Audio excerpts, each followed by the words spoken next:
इस समय पठानिया सर मेरे साथ है। पठानिया सर, जिस तरह से मिनिस्ट्री ऑफ होम अफेयर्स ने 2 आउटफिट्स पर बैन लगा दिया, किस नज़रिए से देखते हैं? देश और खासकर भारत देश अपनी प्रभुसत्ता, अखंडता और जम्मू कश्मीर के नागरिकों की रक्षा और सुरक्षा के ऊपर कोई कॉम्प्रोमाइज़ नहीं कर सकता। इसी माहौल, इसी एक भाव, इसी प्रवाह के चलते एमएचए ने ये जो ऑर्डर किया है, इस ऑर्डर का स्वागत करते हैं। अनलॉफुल एक्टिविटीज़ प्रिवेंशन एक्ट के तहत ये ऑर्डर किया गया और ये कानून भारतीय जनता पार्टी के इक़्तिदार में आने से पहले जम्मू कश्मीर में ऑपरेशन में था। महबूबा मुफ्ती की बात करें, उन्होंने नाराज़गी व्यक्त की है। Mehbooba Mufti, she is a soft separatist. उनको सेपरेटिस्ट नहीं, सॉफ्ट सेपरेटिस्ट कहें तो मुझे लगता नहीं उसमें कोई अतिशयोक्ति, कोई एग्जेजरेशन होगी। उनकी राजनीतिक दुकान ही इसमें चलती है कि भारत को गाली देनी, भारत के और कश्मीरियों को नए नए ख्वाब दिखाने। 3 सीटों पे आगे सिमट गई है। मुझे लगता नहीं अगली बारी वो 3 भी दिखेंगी। जम्मू कश्मीर के लोग भारत के साथ, भारत की मुख्य धारा के साथ, भारत की प्रभुसत्ता और अखंडता के साथ, और जम्मू कश्मीर के लोग अब टूरिज्म, विकास, तरक्की, एम्प्लॉयमेंट, इसमें उनका फोकस है, ना कि ऐसे भड़काऊ बयानों में।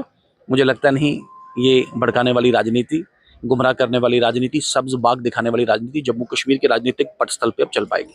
जिस तरह से पॉपुलर गवर्नमेंट यहाँ पर आ चुकी है, तो क्या हमारी प्रदेश सरकार को कॉन्फिडेंस में नहीं लिया जाना चाहिए था? आपकी बात ठीक है। देखें, 5 अगस्त 2019 के बाद स्थिति और परिस्थिति बदली है।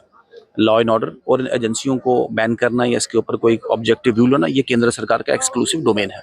जम्मू कश्मीर की सरकार के पास ये सब्जेक्ट नहीं है, तो नेचुरली इनसे कोई इनपुट लिया नहीं गया होगा। यहाँ की पुलिस एजेंसीज ने कोई इनपुट दिया होगा और उसी स्पेसिफिक इनपुट पे बेस्ड ही ये बैन आया होगा। इस बैन का फिर एक बार हम आपके माध्यम से स्वागत करते हैं, क्योंकि जम्मू कश्मीर के नागरिकों की रक्षा और सुरक्षा हम सबके लिए एक प्राथमिकता तो है ही है, लेकिन सरकार उसके लिए वचनबद्ध और कटिबद्ध भी है।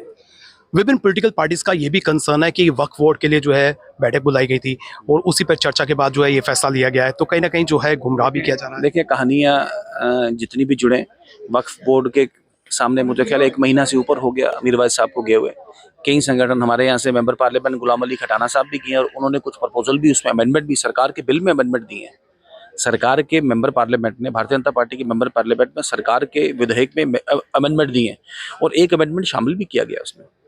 तो we believe in discussion and deliberation. ये खामखा बदनाम करने की एक, मैं बोलूँगा, नाकामयाब एक साजिश है विरोधियों की तरफ से। ऐसी कोई बात नहीं। आप जम्मू की जो रीजनल पार्टीज हैं उनको क्या संदेश देना चाहते हैं? उनको संदेश देना चाहते हैं कि अब ये घुमाने वाली, ये झूठ बोलने वाली, सब्ज बाग दिखाने वाली राजनीति चलेंगी नहीं। लोगों की बात करें, लोगों के विकास की बात करें, लोगों में टूरिज्म और रोजगार की बात करें। ये बातें अब चलेगी नहीं।